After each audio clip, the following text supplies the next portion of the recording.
Bom, falar do Chico Buarque é chover no molhado, né? Porque é inegavelmente um dos grandes artistas da nossa cultura, da nossa arte, de todos os tempos, né? Um talento inegável, não só para música, né? Mas um talento literário, né? Letras incríveis, né? Livros, peças de teatro, né? Então, o Chico tem esse reconhecimento do seu talento, da sua obra, né? Uma obra muito consistente, muito perene, muito criativa, enfim, muito única, né? Com muita assinatura, com muita personalidade, né? Onde ele tem essa construção que é ao mesmo tempo sofisticada e popular, né? Ele tem uma ligação com a cultura popular muito forte, mas ao mesmo tempo ele traz um eruditismo, uma sofisticação, né, que é onde os grandes gênios transitam, né, na verdade.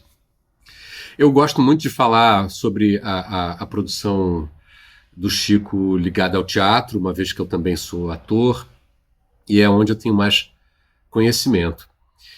E é muito curioso que o Chico ele define a carreira dele como a pré-história musical, né, e a história musical, né, que é onde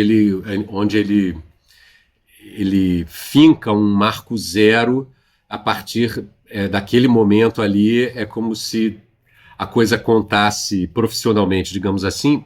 E é muito curioso, porque esse marco zero está relacionado ao teatro, né? Ele recebeu uma encomenda, isso é 1964, ele ainda um estudante universitário em São Paulo, em 1964, e ele recebe essa encomenda, que seria a primeira de muitas, na verdade, né? Para uma peça de teatro. É uma peça que fala da luta entre a música brasileira mais tradicional, entre o samba e a música da Jovem Guarda, a música americanizada, né?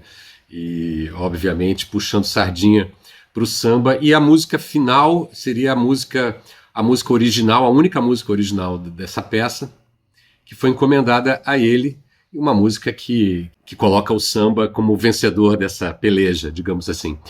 E ele, curiosamente, ele chega nas vésperas, ele já, a produção, os atores, a direção já todos muito apreensivos, porque a música não ficava pronta, não ficava pronta, e ele aparece nas vésperas com essa música, que, apesar de não ser uma música ruim, ela não é aceita, ela não corresponde ao que se precisava ali para encerrar o espetáculo, né? E eles todos ficam desesperados, né? Então aí o Chico passa a noite em claro, provavelmente bebendo um pouquinho, e no dia seguinte de manhã ele chega com a canção Tem Mais Samba, que é o marco inicial da carreira do Chico, para você ver como ele tem essa ligação com o teatro. E muita gente pensa que essa ligação com o teatro do Chico passa pela Marieta Severo, grande atriz, que foi esposa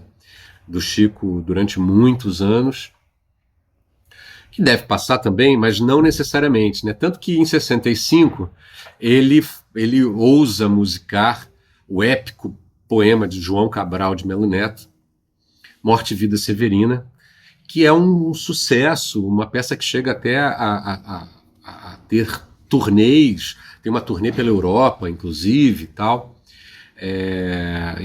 E ali o Chico já começa a mostrar a ligação dele com o teatro, né, cada vez mais. Em 68, ele escreve o texto e compõe as canções de Roda Viva, né? A música já era uma música conhecida do público, porque em 67 tinha participado de um daqueles festivais de música da época, e ali ele já começa a ter problemas também com a censura da ditadura militar, né? Tanto que o próximo espetáculo do Chico, que é uma parceria dele com o Rui Guerra, que é Calabar, o Elogio da Traição, 1973, nem chega a estrear, porque a censura não permite, né, e até com requintes de crueldade, né, bem nas vésperas da estreia, né, eles costumavam fazer uma sessão para a censura da ditadura, mas eles nunca marcam essa sessão e eles proíbem a peça, e aquilo causa, obviamente, um grande prejuízo para o Chico e para o Rui Guerra e para os produtores associados, que eram Fernanda Montenegro e Fernando Torres.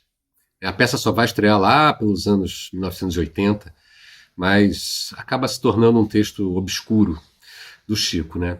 Em 1975, ele compõe as canções de Gota d'Água, né? Uma das grandes obras da dramaturgia nacional, né? Ele escreve o texto em parceria com Paulo Pontes, estrelado por nada mais, nada menos do que Bibi Ferreira. É também um grande marco do nosso teatro, né? Em 1978, vem Ópera do Malandro, provavelmente o maior sucesso teatral do Chico, não só um sucesso teatral, né? Também Ópera do Malandro se tornou um grande sucesso comercial para o Chico. O disco da Ópera do Malandro foi um disco que vendeu muito, né? Uma obra que produziu muitos sucessos para o Chico Buarque, né? Tem O Meu Amor, Folhetim, a Homenagem ao Malandro, A Volta do Malandro, Pedaço de Mim, enfim, é uma trilha sonora regada de sucessos, recheada de sucessos que foram gravados e regravados ao longo dos anos, né?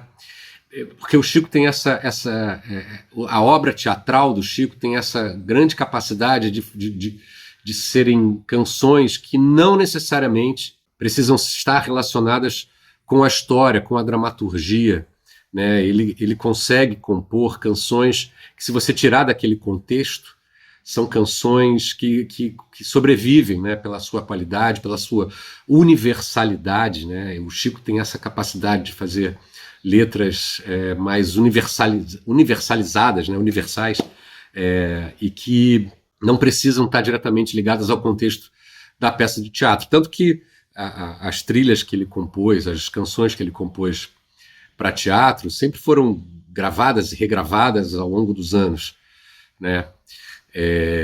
Depois, em 83, ele começa uma parceria com Edu Lobo, uma parceria muito duradoura no âmbito da dramaturgia, e é a primeira incursão do Chico no balé, né? Que é o Grande Circo Místico, onde ele e Edu compõem as canções para o balé do Teatro Guaíra, de Curitiba, que também vira um grande sucesso. Particularmente, é um dos discos que eu mais gosto na minha vida, é um dos discos mais lindos que eu já ouvi na vida, arranjos de Chiquinho de Moraes, né, grandes intérpretes que eles chamam para cantar as músicas, as canções desse balé, né? Beatriz, por exemplo, gravado pelo Milton Nascimento, essa gravação memorável, né?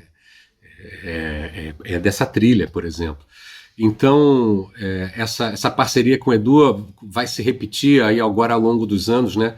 Já em 85 eles compõem a trilha sonora do musical O Corsário do Rei, um espetáculo de Augusto Boal, que foi um grande sucesso de público e um grande fracasso de crítica, porque era a volta do Augusto Boal do exílio para o Brasil, e foi uma grande ideia, né, de patrocinar essa volta do Augusto Boal do exílio, do Darcy Ribeiro, grande sociólogo, que na época era nosso vice-governador, o governador era o Leonel Brizola, mas a peça se envolveu numa série de polêmicas, porque foi injetado muito dinheiro na peça, aquilo causou um grande mal-estar na classe artística carioca, né, muitos ciúmes. O espetáculo também virou um espetáculo grandioso demais. O próprio Augusto Boal admitiu isso